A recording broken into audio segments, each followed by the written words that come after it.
So this is week 8 of the 10 foundational meditations course.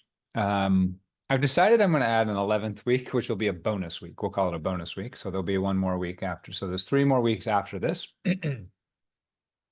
And this is going to be the last of what's called the indirect path meditations. Um, and I'm going to talk today about something I've actually already mentioned. I mentioned it way back in the very first week. The first week we focused on resource, which is a type of uh, focus object that makes us feel better, that's got pleasure in it, that's got safety in it, that has relaxation in it, or love, or some good positive emotion, or a positive image, or a positive phrase. So a resource is something that in and of itself does not have any problems in it, right? That has a safety element to it. And one of the types of resource I mentioned was rest. And I want to talk more about that in detail because it will kind of complete the picture that we have been building up.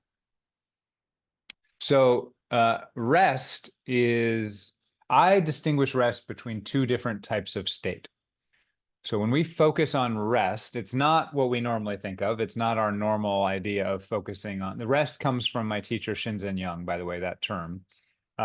It's not that you are restful or resting. It's that the sense that you're focusing on is at rest, has calmed all the way down. So the examples we use are if you are in a quiet room and you listen and there's no sounds, then you would be hear rest. You would be hearing rest. You'd be hearing the lowest amount of activation that you could in the sound space. It's kind of like nothing is happening there. Now, when you pay close attention, you'll notice that there's different types of rest. When you sit in a quiet, perfectly quiet room, you will still hear a kind of white noise, a kind of vibration in your ears, a kind of ocean sound.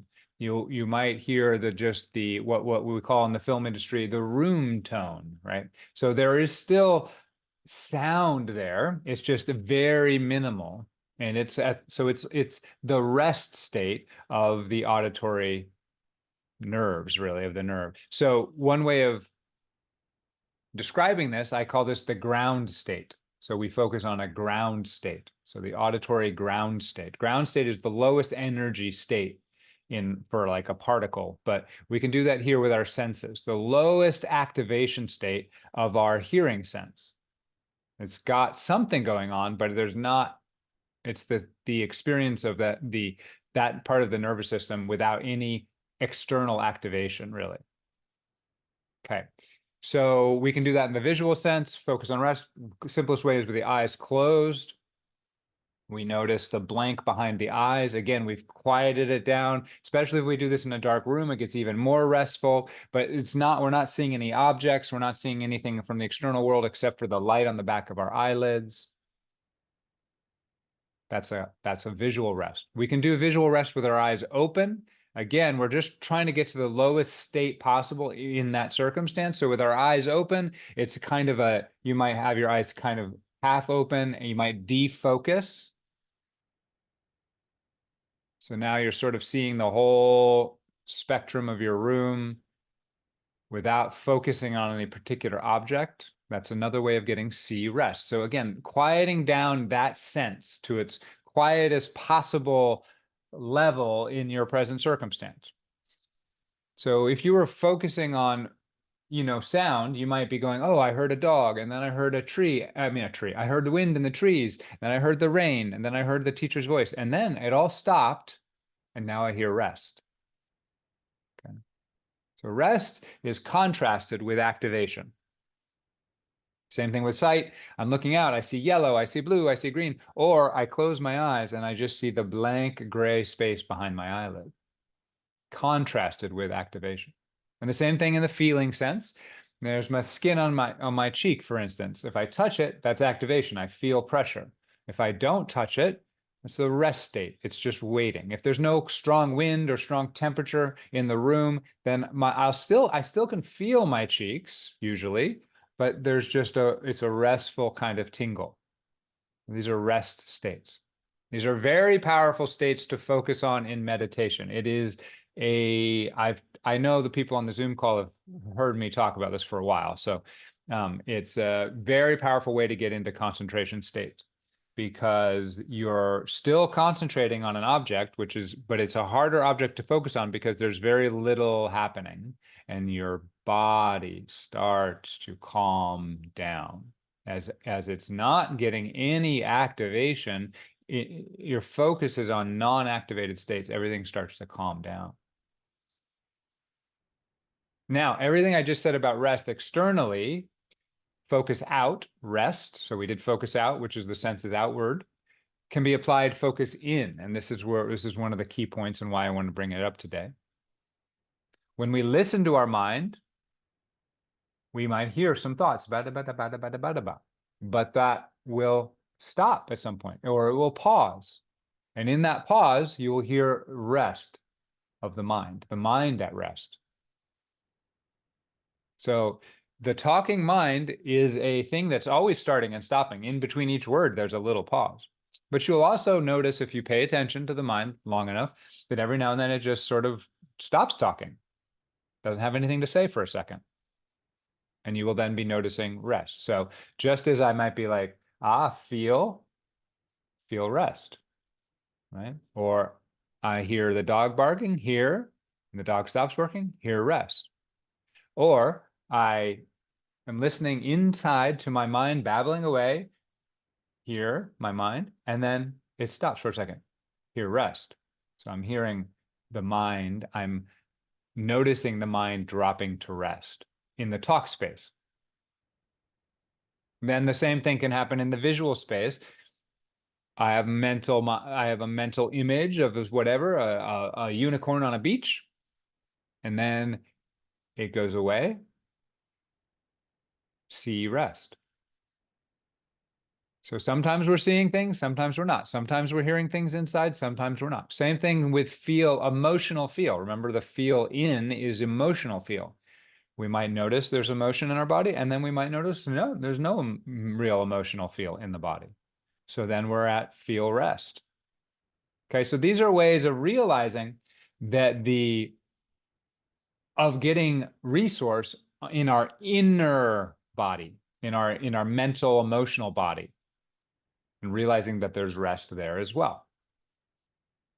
Okay, so those are all ways of getting to ground states in our sensory realms, see, hear, and feel, both outward and inward. And those are all a good resource. Now, I'm going to go on with that in a second. I want to point out one other type of rest because we might as well since we're here. I call those ground states.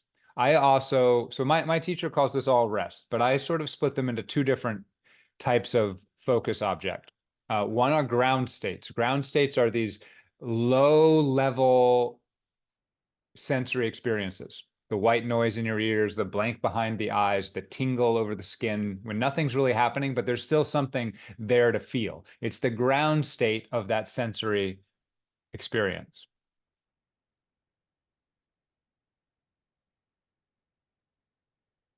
But there's also a thing I call zero states. So zero states are when you focus on something and there really is nothing there to focus on. It's more challenging, especially at the beginning, to focus on something where there's nothing to grab onto. But it's also a very powerful meditation for quieting the mind. When you focus on zero states, there's nothing there. You're essentially focusing on nothing. And so now you're getting a complete rest for that aspect of your sensory experience, if you can do it. So a zero state, for an example, in the feel space, it would be, what does it feel like 8 inches behind my head? Or if you think you can feel that, 10 feet behind your head, right? So you see, the thing is, all our senses operate in a 3-dimensional space. So we can feel out here, I can feel out here, I can feel down here. So we can, like, our mind is ready to feel anywhere. So we can reach out with our mind and go, I'm going to feel that upper corner of the room. but there's no actual sensation there, right? Because you don't have any nerve endings there. So unless you have some telekinetic powers, which I'm not going to say you can't, but unless you do, you're going to be feeling nothing. And you just keep turning your attention to that feeling of nothing, you're focusing on a zero state. Same thing, you can do like, what's the sound of my femur bone? What does it sound like? So I turn my attention in the auditory space to my thigh and I'm listening. Well, there's the white noise in my ear. That's the ground state. But now I'm not even focused on that. I'm focused on the sound of my femur bone. That's a zero state. There's no sound there that you can sense. So you understand what I'm saying? Okay, so there's ground states and there's zero states. Ground states are where I would recommend everyone start. Zero states are a very powerful form of meditation. It has something, it's similar in vibe to something we'll talk about next week, which is don't know states or koans that you might get from Zen, right? But it's not but it's different as well. So that's a little bit more advanced, but you should know it's there. And it's definitely a resource kind of meditation.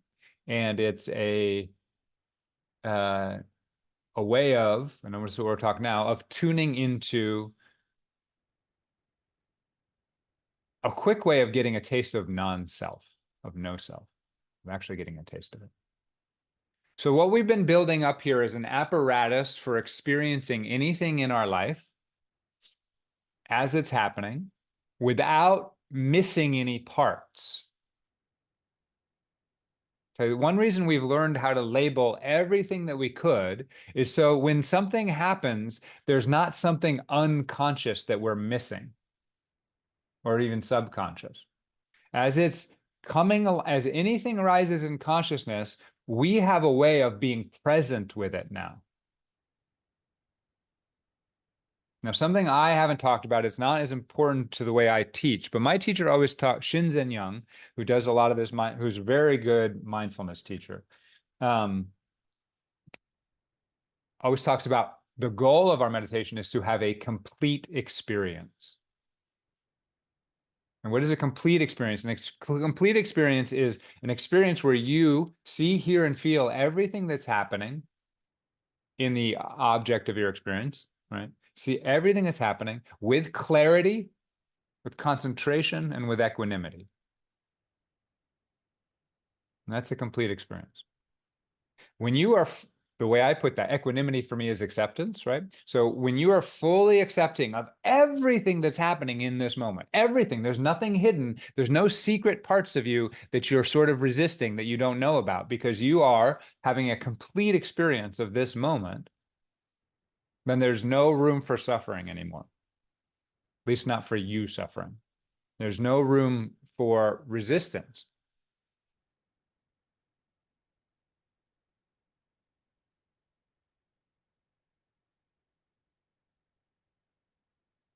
And that's all. So, and a complete experience can happen anytime. It can happen when you're on a cushion in a perfect meditative state with the wind blowing and it's beautiful and gorgeous, or it can happen when you're sobbing because you just lost someone you loved.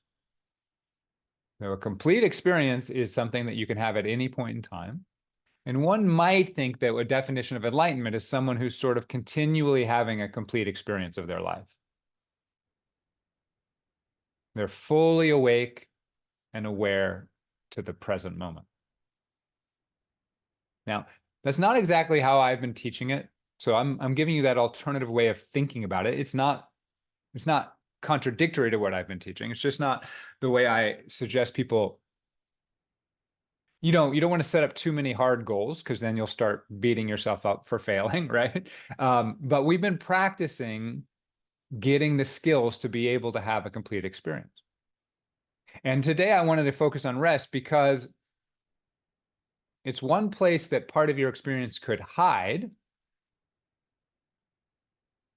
that you wouldn't notice, which is that you might notice all the noisy parts of your experience and be really good at noticing all that, and then not notice that a large portion of your experience is at rest. So when you have a really complete experience of the present moment, there will be a lot of rest in that experience. This is one reason the experience is so pleasant. It's because when you notice fully into the present moment, you'll notice that there is a lot of restful experience built up. Let me just point that out to you. Right now, you can hear my voice. I've got the fire over there. I can hear it. I can hear the rain going. But the truth of the matter is that is all arising in a kind of silence. Right. The reason the voice is noticeable is because it's coming out of silence. If there was just noise everywhere in this room, I would not be able to hear the voice. You wouldn't be able to hear the voice. So when we pay attention to the voice, we want to notice the background of the voice as well, not just the foreground. As we develop an ability to have a complete experience, we start to notice the background of our experience as much as the foreground of our experience.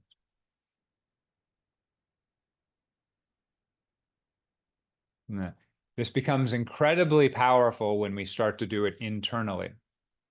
So as we notice our mind talking away, we will notice, if we do it this way, we will notice the quiet in the mind even as the mind is talking. The mind cannot, you could not hear your own thoughts unless there was silence within which those thoughts could arise. And every thought comes out of that restful state and goes back into that restful state. And so we've already started working on this. Last week when I was talking about flow or impermanence, we started talking about gone, right? Which is part of impermanence, the disappearing of things. So to get a full experience of our present moment, we want to start to get, so we will get very detailed. We're noticing what we feel, we're noticing what we see, we're noticing what we hear, but we're also noticing that it's all surrounded by rest. It's going into rest, it's coming out of rest. And at first, that we might not notice that. The voice might be so loud that we're just sucked into it, right? The pictures might be so intense that we're sucked into them. But as we get more and more concentration and more equanimity, we'll be able to notice, oh, there was a moment where the mind went quiet. I just experienced a quiet mind. The goal is not to quiet the mind. I've been saying that since the beginning, and it's one of the myths that's sort of out there about how meditation works. And it's a very harmful myth because it's very difficult to forcefully quiet your mind. And that is not the goal of meditation. On the other hand, if you just pay attention closely, you'll notice the mind goes quiet on its own sometimes. And then you'll start to notice what it's like to have a quiet mind and why there might be some benefit in that experience. So this gives us the opportunity for a very deep kind of experience just by following, see, hear, feel. What's that experience? Well, we have our inner thoughts, talking and picture thoughts, and we have our inner feels, emotional sensations in our body. For the most part, that's what we identify with as us, our thoughts and our feelings. What happens if you're paying attention to your thoughts and your feelings, and then you notice a moment where your thoughts, your talk thoughts go quiet, your picture thoughts go quiet, and you don't have any emotional feelings going on in the body? What just happened? Well, yourself just went to rest. You just had an experience. It's a kind of preliminary experience of no self. You're getting a taste of what it's like for the self to finally rest, the idea of the self. And you'll notice it's very pleasant, even though it's a kind of death. Like you're realizing I can be here without myself being here, without this small self being here, without my memories being here, without my worries being here, without my knowing my name or my job being here, without my plans or goals for the future being here, without my anger or anxiety or appreciation or anything else, any other kind of emotional feeling being here. I can be here when the phenomenal self, phenomenal is that which we can sense, the experiential self disappears or goes quiet.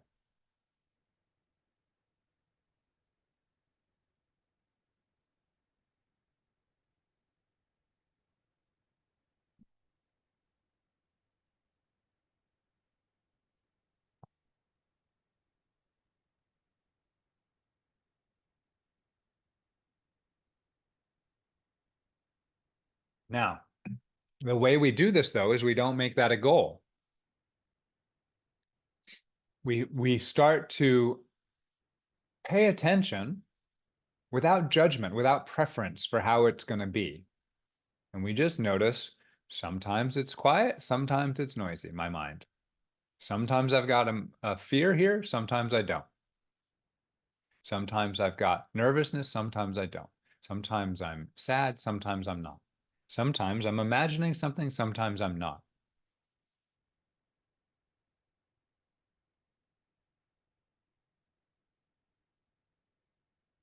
What am I describing here? I'm re-describing acceptance.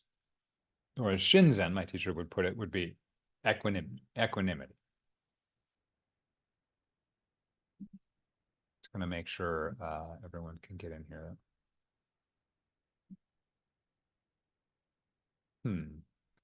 I just got one person having trouble getting into class, so I'm going to send them the link again.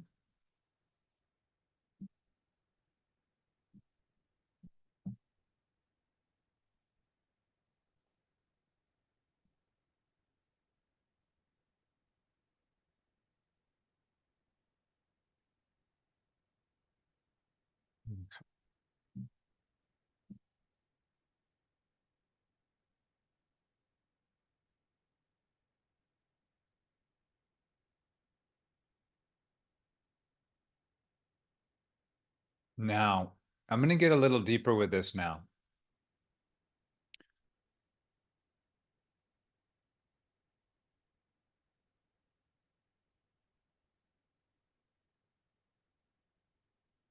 At first, it's just as I've described. It's like you hear a dog bark and then it goes away, rest. Same thing. You hear your mind say something and then it goes away for a split second, rest. An emotion arises, and if you really accept it, it will usually get bigger and then go release and then go away. And then there'll be might be a restful emotional state. And so you'll start to notice these sort of contrasts. Here's a activation, here's less activation. And that's what we call the rest. But as you practice to get more and more detail oriented, more and more curious about the subtle changes in your human experience, especially in your inner experience, your mental and emotional experience, you'll start to notice more and more subtle versions of activation. That is, more and more subtle thoughts, more and more subtle imagination or hopes or desires in the mind, more and more subtle emotional states, or subtler and subtler, subtler and subtler. And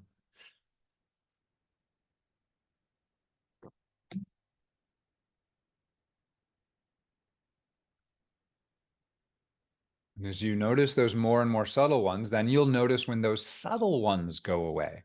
And so you'll find a deeper level of rest experience. So for instance, as I sit here, when I'm not saying something, because I'm very focused when I teach, I'm not saying this is how my mind always is. But for the most part right now, when I am not talking to you, my mind is actually quiet. And that's not a goal. That's not something you should be aiming for. But it is a side effect of practicing this way because the mind stops telling you stuff that you're not going to listen to. So it gets a little quieter, especially when you're really focused.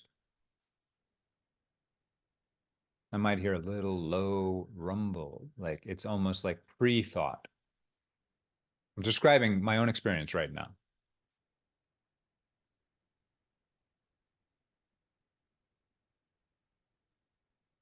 There's also emotional quiet.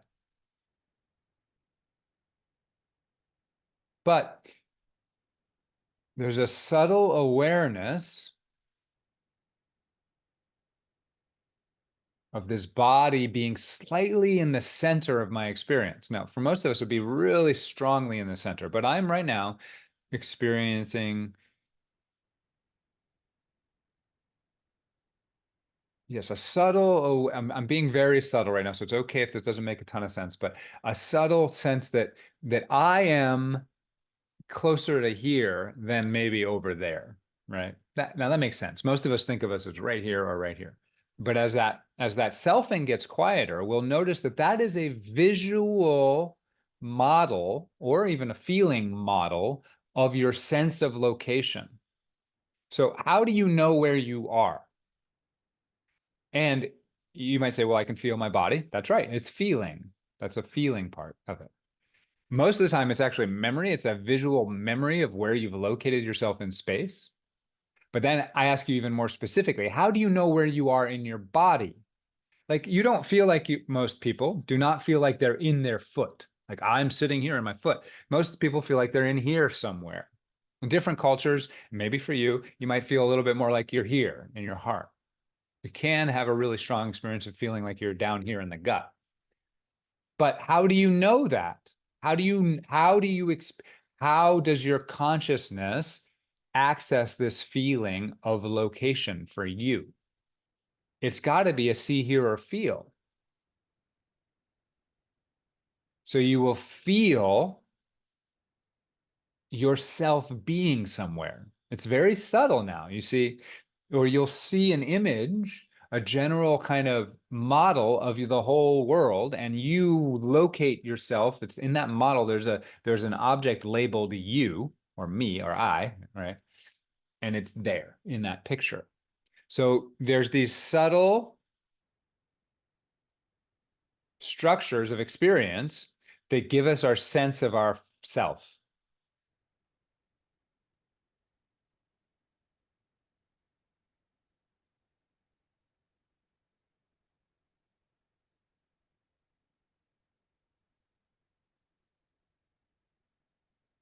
And so now we pay attention. Can you feel that subtle sense of self?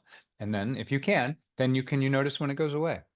Can you see that subtle sense of model of the world that keeps you placed in a location and gives you a spot? Can you see that? That's subtle, great. But like everything, it's impermanent, so it's flowing, so it's changing. So there'll be a moment that sense of yourself in the visual realm goes away.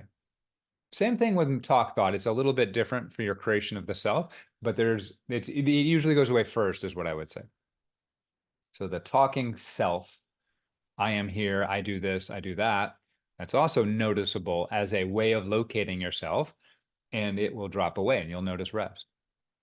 And as you get more and more subtle awareness of the way that you are creating your sense of yourself in the world, your location, but you're also your perspective, your viewpoint,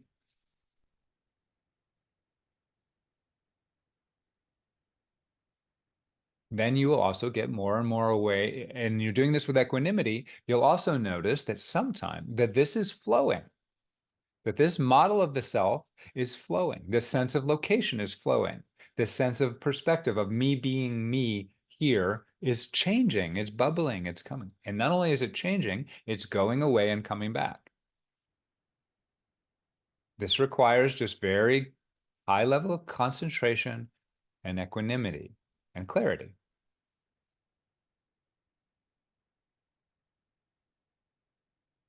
Now, I don't want you to set up a goal that you're trying to make anything go away. You're not. You just have to watch. That's all you have to do is watch yourself.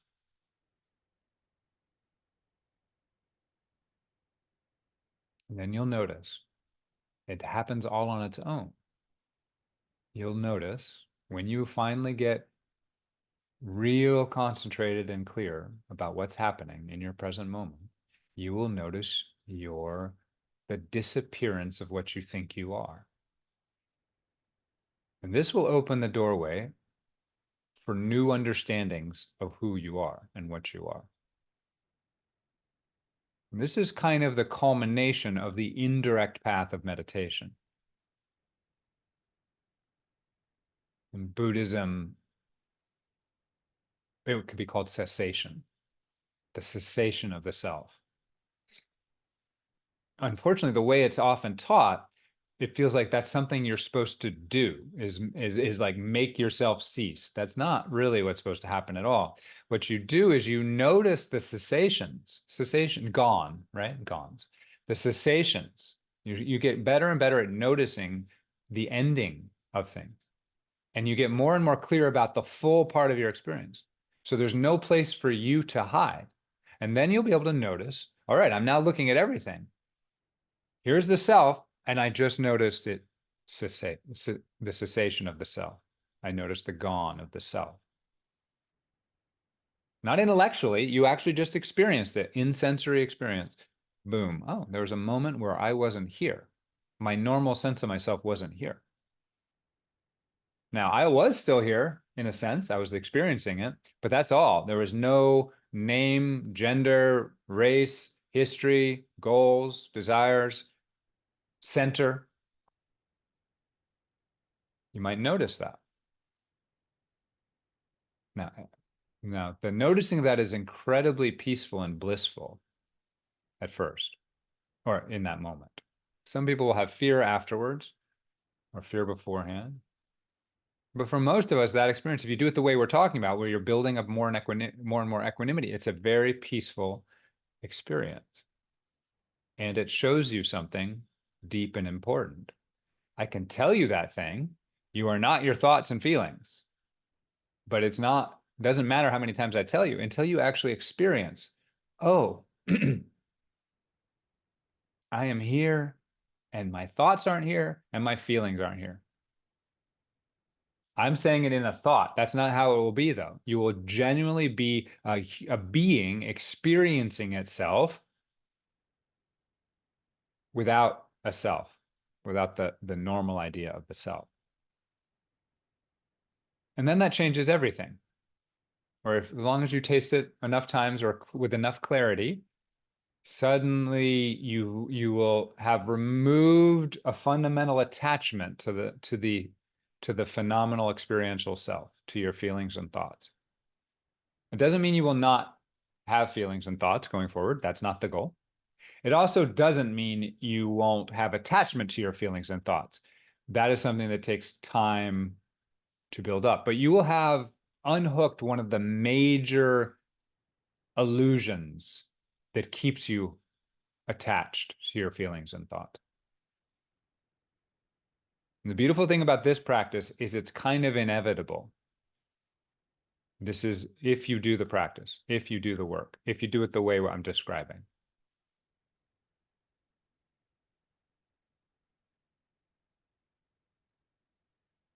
It's not the end goal of anything, but it's a very almost algorithmic way of being able to make this part of the spiritual path, that kind of progress. You can pretty much guarantee that you can do it. I can't say exactly when it will happen. You have to have the experience.